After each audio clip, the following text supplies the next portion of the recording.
രണ്ടാം സങ്കീർത്തനം ഒരു രാജകീയ കീർത്തനമാണ്. യേശുവിൻ്റെ മാമോദീസായിലും രൂപാന്തരീകരണ വേളയിലും പരാമർശിതമായ സങ്കീർത്തനം. ജന്മദിന കീർത്തനമായി ഇത് ആലപിക്കാവുന്നതാണ്.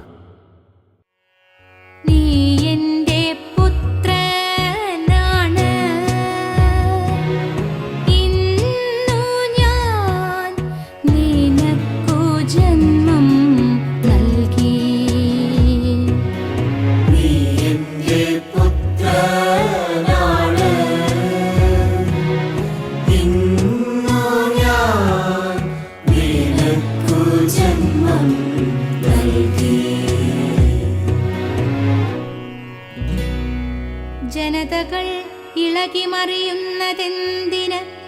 ജനങ്ങൾ എന്തിനു വ്യർത്ഥമായി ഗൂഢാലോചന നടത്തുന്നു? കർത്താവിനും അവരുടെ ചങ്ങല പൊട്ടിച്ചു മോചനം നേടാം. നീ എൻ്റെ പുത്രനാണ്, ഇന്നു ഞാൻ നിനക്കു ജന്മം നൽകി.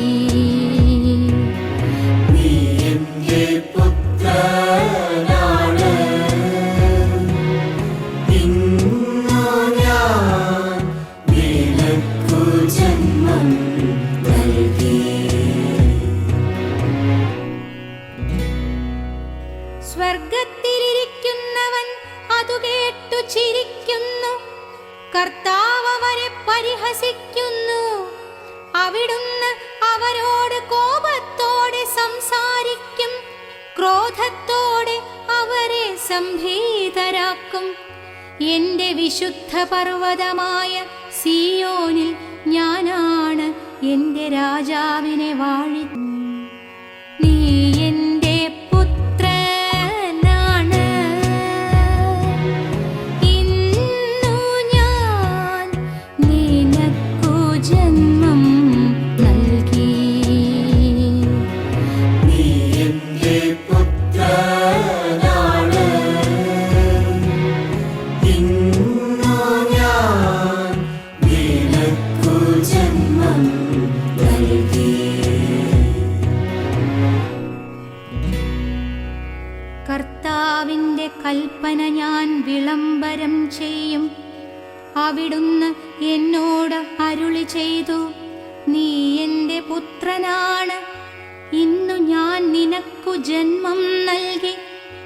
എന്നോട് ചോദിച്ചു കൊള്ളുക, ഞാൻ നിനക്കു ജനതകളെ അവകാശമായി തരും. ഭൂമിയുടെ അതിരുകൾ നിനക്ക് അധീനമാകും. ഇരുമ്പുദണ്ടുകൊണ്ട് നീ അവരെ തകർക്കും. മൺപാത്രത്തെ എന്ന പോലെ നീ അവരെ അടിച്ചുടയ്ക്കും. നീ എൻ്റെ പുത്രനാണ്, ഇന്നു ഞാൻ നിനക്കു ജന്മം നൽകി. നീ എൻ്റെ പുത്രനാണ്, ഇന്നു ഞാൻ നിനക്കു ജന്മം നൽകി.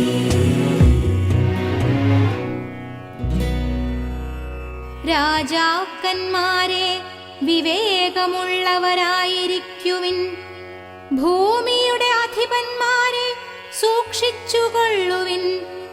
ഭയത്തോടെ ശുശ്രൂഷ ചെയ്യുവിൻ. വിറയലോടെ അവിടുത്തെ പാദം ചുംബിക്കുവിൻ. അല്ലെങ്കിൽ അവിടുന്ന് കോപിക്കുകയും നിങ്ങൾ വഴിയിൽ വെച്ചു നശിക്കുകയും ചെയ്യും. അവിടുത്തെ കോപം ക്ഷണത്തിൽ ജ്വലിക്കുന്നു. കർത്താവിൽ ശരണം വയ്ക്കുന്നവർ ഭാഗ്യവാന്മാർ. നീ എൻ്റെ പുത്രനാണ്,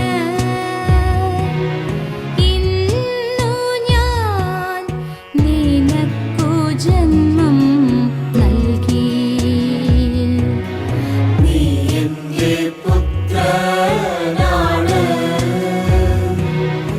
ഇന്നു ജന്മം നൽകി